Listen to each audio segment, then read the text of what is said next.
Bueno, definamos mejor qué es una máquina térmica. Sí, ya habíamos dicho pues que una máquina térmica es un dispositivo ingenieril que convierte calor a trabajo, ¿sí? Pero vamos a mirar en este video cómo medir la eficiencia de una máquina térmica, ¿sí? Un dispositivo que opera mediante un ciclo. Miremos. Entonces ya habíamos hablado de la fuente, ¿cierto? Que la fuente está a una temperatura T sub H que siempre es mayor a la temperatura del sumidero. ¿Mm? Aquí vamos a representar la máquina térmica mediante un ciclo termodinámico, ¿sí? Y entonces vamos a producir un trabajo de salida mediante una turbina. Ustedes saben que la turbina lo que hace es producir un trabajo porque recibe, ¿cierto? Digamos, podemos hablar de presión. Vamos aquí a la entrada de la a una presión 1, hagan de cuenta que es vapor de agua. Y aquí sale a una presión 2 que es menor a la presión 1, ¿cierto? Acuérdense que también en las turbinas la velocidad del fluido disminuye, ¿sí? ¿Y dónde se va toda esa presurización y toda esa energía, la cual veo reflejada por la disminución de la energía cinética y la disminución de la presión? En el trabajo de salida, ¿sí? Pero es que la turbina no funciona solita. Nosotros la veíamos ahí en procesos de flujo estacionario, pues sí que sí, que venía un vapor o un aire con una presión muy alta, pero ¿de dónde? ¿Y por qué viene una presión muy alta? ¿Mm? Bueno, entonces es porque estamos mediante un ciclo, ¿vale? Entonces, digamos que aquí entra el vapor, ¿sí? Sale una menor presión. Aquí viene el vapor de agua y mediante un intercambiador de calor la voy a condensar, ¿sí? Mediante un evaporador de agua o un condensador. Perdón, un condensador de agua o un intercambiador de calor. Perdón. ¿Mm? Que estará tanto a la entrada como a la salida a la misma presión. Sí, porque los intercambiadores de calor, digamos que se manejan de manera isobárica. Después utilizo una bomba en mi ciclo termodinámico para aumentar la presión del líquido, del agua líquida. Entonces aquí viene el agua líquida a una presión 2 y llegamos a una presión 3, ¿cierto? La bomba lo que hace es aumentar la presión del líquido, del agua líquida, para que entre al evaporador. ¿Qué hace un evaporador? Pues evapora, ¿cierto? Perdón, borro aquí un poquito y pongo aquí arriba para que no se sature tanto aquí. Entonces viene el agua líquida a una presión muy alta, que eso es lo que hace una bomba, ¿cierto? Aumenta la presión de los líquidos. ¿Y qué va a pasar acá con el agua? Pues se evapora, y como viene a la misma presión de la bomba, ¿cierto? Entonces se evapora a una presión muy alta. Bien. Después entra aquí a la turbina, genera trabajo, ¿cierto? Pero la presión de ese vapor de agua, disminuye drásticamente. Entra nuevamente al condensador o al intercambiador de calor. Cambia de fase a líquido, ¿cierto?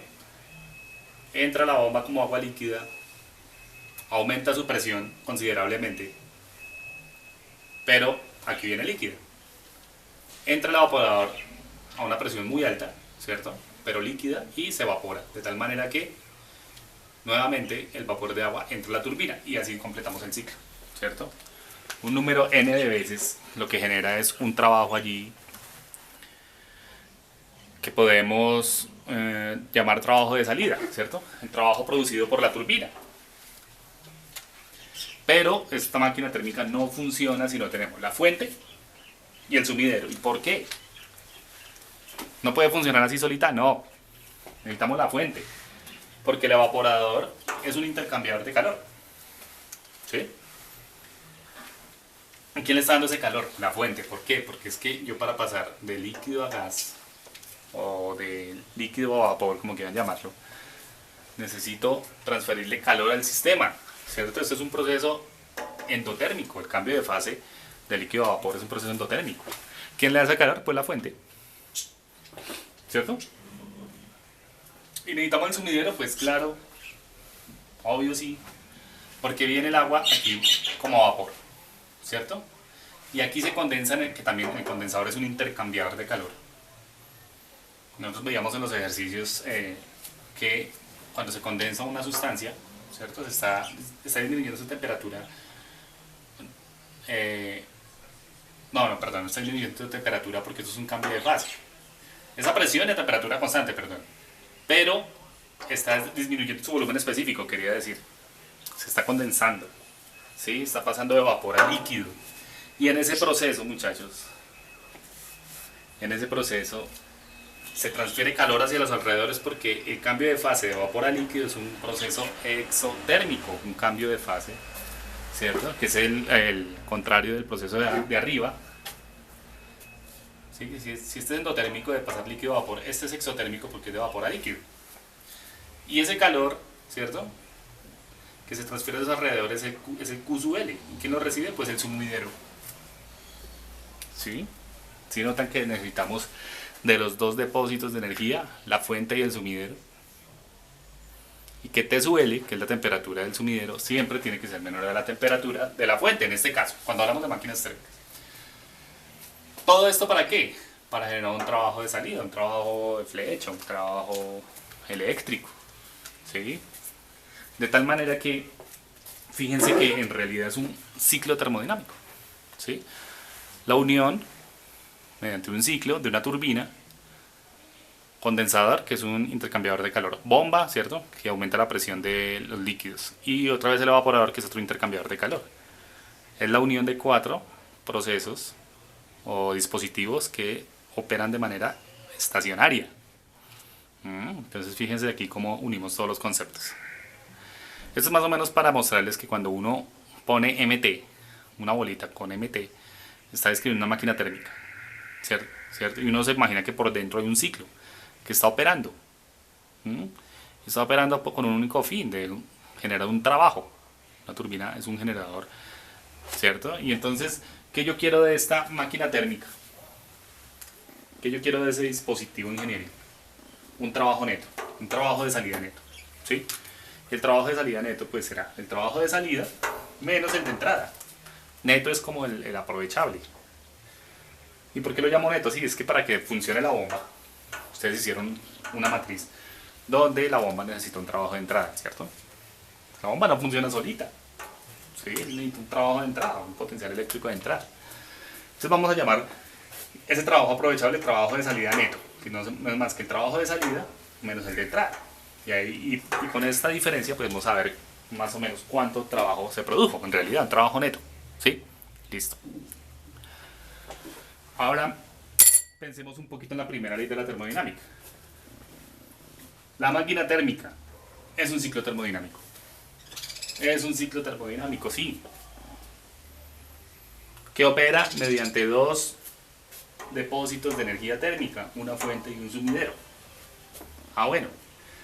Pero como es un ciclo termodinámico, nosotros sabemos que en los ciclos termodinámicos las funciones de estado valen 0, es decir, que la variación de la energía interna en el ciclo vale 0. Y entonces, ¿qué tenemos? Que el trabajo es el mismo calor, pero con signo negativo. ¿Sí? ¿Para qué les digo esto? Porque quiero expresar el trabajo neto de salida, no en términos de trabajo de salida menos de entrada, sino en términos de calor. Y entonces, si nos acordamos de la primera ley, yo puedo decir que entonces el trabajo neto, de salida neto lo voy a expresar en términos de calor. ¿Sí? El trabajo neto de salida es, cambiándole el signo a los términos de arriba, ¿cierto? Ya que la energía interna es 0, sería el calor de entrada menos el calor de salida, ¿cierto? Hagan esa relación entre este y este, poniendo el término de que la energía interna vale 0, entonces nada queda en términos de calor. De tal manera que el trabajo neto de salida, ¿cierto?, es el calor de entrada menos el calor de salida.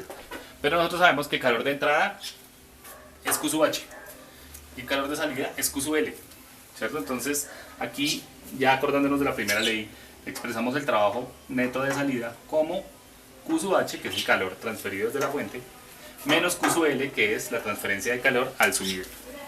¿Bien? ¿Vale? Entonces, ¿para qué? Ustedes dirán, ¿y como para qué? Lo que pasa es que yo quiero mostrarles una ecuación donde uno mide la eficiencia, ¿sí?, del proceso. ¿Qué eficiencia tiene un proceso? Una máquina térmica. Hay que hablar de la eficiencia, ¿cierto? Como ese rendimiento. ¿Qué rendimiento tiene? Pues como Kelvin Planck me aseguró que no todo el calor que entra a una máquina térmica, ¿cierto?, se convierte en trabajo. Hablando de trabajo, a ese trabajo neto de salida. Entonces, listo. Bueno, no lo convierte todo, pero cuantitativamente, ¿cómo podemos medir la eficiencia?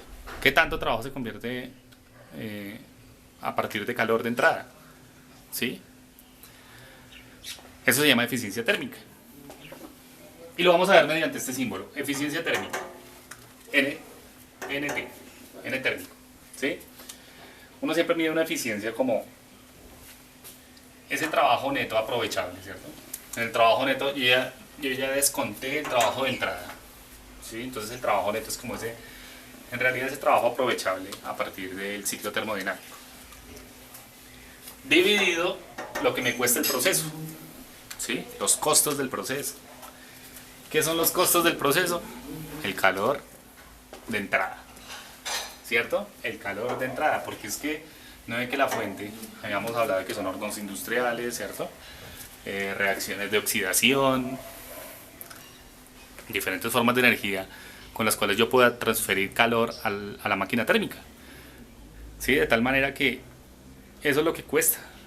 Esos son los costos, la energía, el petróleo, ¿cierto? La energía aquí nuclear. Este calor transferido a partir de la fuente cuesta dinero, ¿sí? Cuesta, la energía es lo que cuesta, lo que mueve al mundo. De tal manera que siempre cuando hablen de una eficiencia, pónganlo en términos de la ganancia, ¿sí?, o sea, lo que yo quiero obtener, que es un trabajo de salida para algún fin, dividido los costos, que en este caso es el calor de entrada. ¿Sí? Si ya lo ponemos en los términos de calor, trabajo neto de salida no es más que Q sub H menos Q sub L dividido calor de entrada, que es Q sub H, ¿cierto? Entonces la eficiencia térmica va a ser 1, ¿cierto?, menos Q sub L sobre Q sub H.